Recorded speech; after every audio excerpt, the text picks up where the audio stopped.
हमारे आसपास भूतों की एक काल्पनिक दुनियाओं है, लेकिन हम उस दुनियाओं से बिल्कुल अनजान रहते हैं। बहुत सी प्राचीन किताबों में भूतों के अस्तित्व का वृत्तांत मिलता है। भूत का बच्चा कहानी उन्हीं काल्पनिक घटनाओं से प्रेरित होकर लिखी गई है। एक छोटे से शहर में बिंदिया नाम की एक औरत रहती थी। वह शादीशुदा थी, लेकिन उसकी कोई औलाद नहीं थी। 3 बार उसका गर्भपात हो चुका। वह बच्चे को पाने के लिए व्याकुल रहती थी, लेकिन हर बार उसकी गोद सूनी ही रह जाती थी। बिंदिया ने औलाद को पाने के लिए कई तरह के उपाय किए थे। इसके बावजूद उसके घर का आंगन बच्चों की किलकारियों के लिए सूना था। बिंदिया का पति एक मजदूर था और वह अपनी पत्नी से बहुत प्यार करता था। उसे भी अपने बच्चे की चाहत थी, लेकिन ऊपर वाले की मर्जी के बिना उसका यह सपना पूरा नहीं हो सकता। बिंदिया चौथी बार फिर से गर्भवती होती है।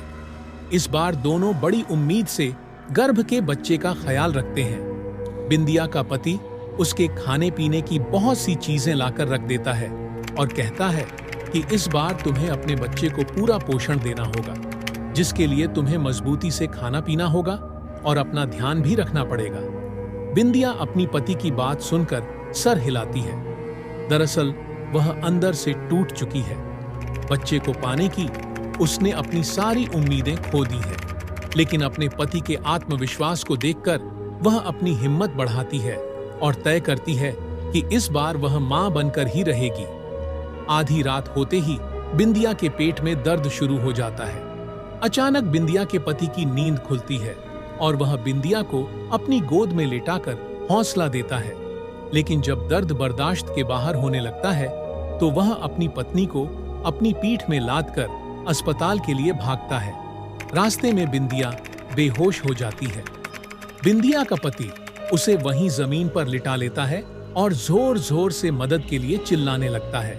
तभी पास में स्थित श्मशान से एक चंडाल निकलकर आता है। उसके हाथ में एक पानी का ग्लास होता है। वह आते ही बिंदिया के चेहरे में पानी छिड़कता है। बिंदिया धीरे धीरे अपनी आंखें खोलती है। तभी बिंदिया की प्रसव पीड़ा बढ़ने लगती है। बिंदिया का पति उसे जोर से पकड़ लेता है और उसका हौसला बढ़ाने लगता है। श्मशान का चंडाल अपने कपड़ों से राख निकालकर बिंदिया के पेट में लगाता है, जिससे बिंदिया की तकलीफ शांत हो जाती है और कुछ ही पल में एक बच्चा पैदा होता है। लेकिन काफी देर तक जब बच्चे में कोई प्रतिक्रिया नहीं होती तो बिंदिया रोने लगती है, क्योंकि यह बिंदिया का चौथा बच्चा था जो पैदा होते ही उसे छोड़ गया।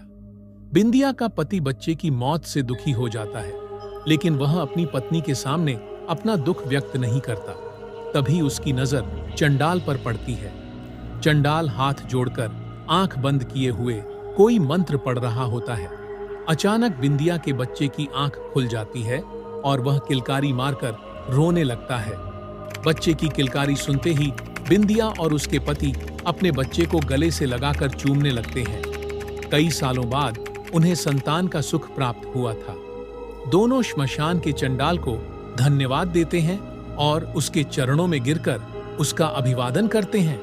चंडाल बिना कुछ बोले श्मशान में वापस लौट जाता है। बिंदिया का पति अपनी पत्नी और बच्चे को साथ में लेकर घर वापस आ जाता है। दोनों अपने बच्चे के साथ बहुत खुश होते हैं। एक रात बिंदिया की नजर खुलती है तो वह देखती है कि उसका बच्चा कमरे में पैदल चल रहा है, लेकिन वह तो सिर्फ 2 महीनों का है। बिंदिया सोच में पड़ जाती है कि इतना छोटा बच्चा कैसे चल सकता है। इस विषय में आप लोगों की क्या राय है कि बिंदिया ने जो देखा वो सच था या कोई डरावना सपना था? आपकी जो भी राय है कमेंट बॉक्स में लिखिए और मैं ब्लडी ड्रू जल्द ही आप लोगों को पार्ट 2 के साथ मिलता हूं।